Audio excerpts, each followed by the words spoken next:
এই পুজোতে বুড়িকে তার বাবা মা 3টে জামা আর 1 জোড়া জুতো কিনে দিয়েছে।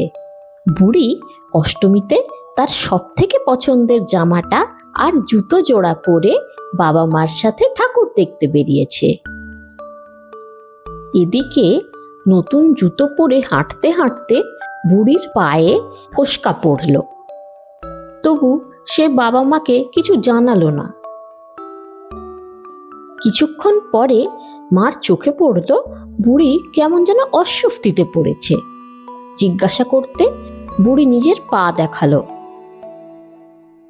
পায়ের অবস্থা দেখে মা রেগে বলল, এতক্ষণ বলিসনি কেন? বুড়ি বলল, আমার জন্য তোমাদের ঠাকুর দেখাও মাটি হয়ে যাবে। মা বলল, তাই বলে নিজেকে কষ্ট দিবি? আগে জানালে কত সহজে তোর কষ্ট দূর হয়ে যেত।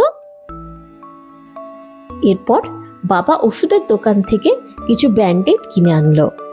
সেগুলো পায়ে জড়িয়ে নিতেই বুড়ির হাঁটতে আর কোনো অসুবিধাই হলো না।